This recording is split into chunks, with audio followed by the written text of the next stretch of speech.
உங்களுக்கு உண்மையாகவே சக்ஸஸை அடைய முடியுமா? So you have to pay the price. அதாவது இந்த உலகத்தில் எதுவுமே ப்ரைஸ் இல்லாத ஒரு விஷயம் கிடையாது. நீங்கள் அதுக்குரிய ப்ரைஸை கொடுத்தாகணும்.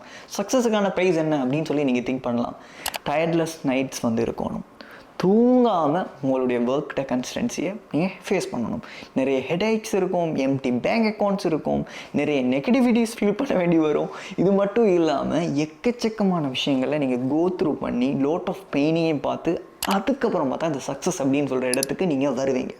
நீங்கள் நினச்சிக்குவீங்க இதுதான் சக்ஸஸ், இதை நம்ம பார்த்துட்டோம் அப்படின்னு சொல்லி நீங்கள் நினைப்பீங்க. மற்றவங்களும் இதை தான் உங்கள்கிட்ட சொல்லுவாங்க, நீங்கள் சக்ஸஸ் ஆகிட்டீங்க, நீங்கள் தான் எங்களுடைய ரோல் மாடல் அப்படின்னு சொல்லி. பட் ட்ரூத் என்ன அப்படின்னா success is a journey. So நீங்கள் அந்த இடத்துலையே ஸ்டாப் ஆகி நிற்க முடியாது. நம்ம சக்ஸஸை பார்த்துட்டோம் அப்படின்னு சொல்லி அதுக்கப்புறமா நீங்கள் ட்ரை பண்ணலை அப்படின்னா, அதுக்கப்புறமா நீங்கள் உங்களுடைய கான்ஃபிடென்ட்டை இல்லை உங்களுடைய ஹார்ட் ஒர்க்கை நீங்கள் அந்த இடத்துல கொடுக்கல அப்படின்னா மறுபடியும் நீங்கள் ஃபாலோ ஆகிடுவீங்க.